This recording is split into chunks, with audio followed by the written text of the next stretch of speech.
સાવરકુંડલા શહેરમાં અનેક સેવાભાવી યુવકો ગરીબોની વહારે આવે છે અને ગરીબોની વહારે આવી અને તન તોડ સેવા કરે છે. સાવરકુંડલા શહેર ખાતે સેવાભાવી યુવાનોએ હાલ શિયાળાની ઠંડી વધી રહી છે, જેને લઈને યુવકો દ્વારા ધાબળાનું વિતરણ કરવામાં આવ્યું હતું.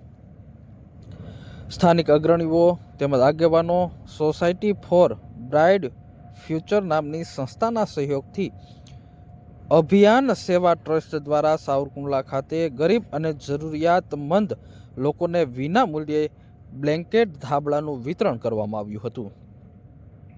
આ કાર્યક્રમ જમાતખાના હોલ ખાતે સેવાભાવી કાર્યકરો ઉપસ્થિત રહ્યા હતા અને જેઓના વરદ હસ્તે સાવરકુંડલા શહેરમાં અતિ ગરીબ પરિસ્થિતિમાં રહેતા ઝૂંપડપટ્ટી વિસ્તારની અંદર રહેતા વ્યક્તિઓને એકત્ર કર્યા હતા અને ત્યારબાદ ધાબળાનું વિતરણ કર્યું હતું.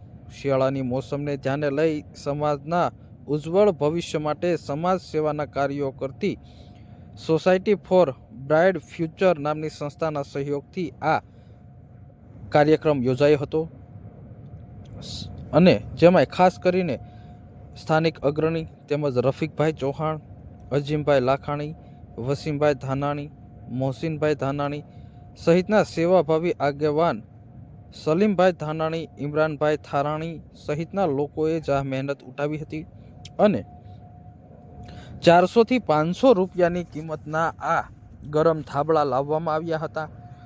50થી વધુ વ્યક્તિઓને વિના મૂલ્યે આ ધાબળા અર્પણ કરવામાં આવ્યા હતા.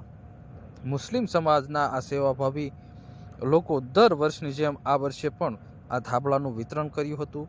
દર વર્ષે અલગ અલગ ગરીબ પરિવારને સાથે રહી અને સેવાઓ કરે છે, ત્યારે આજે શિયાળાની શરૂઆત થતાની સાથે જ વ્યક્તિઓ દ્વારા આજે ધાબળા અને બ્લેન્કેટનું વિતરણ કરવામાં આવ્યું હતું. મોટી સંખ્યામાં લોકોને એકત્ર કરવામાં આવ્યા હતા અને તમામ વ્યક્તિઓને ધાબળા અર્પણ કરવામાં આવ્યા હતા.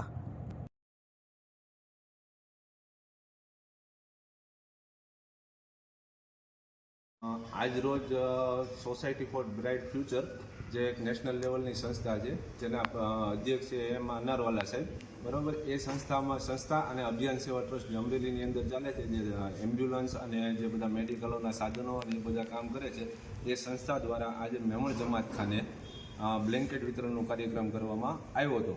આ બ્લેન્કેટ અંદાજિત કિંમત 400 થી 500 રૂપિયાના બ્લેન્કેટ હતા અને 40 થી 50 જે ગરીબ લોકો છે, બરાબર, એમને વિતરણ કરવામાં આવ્યું હતું.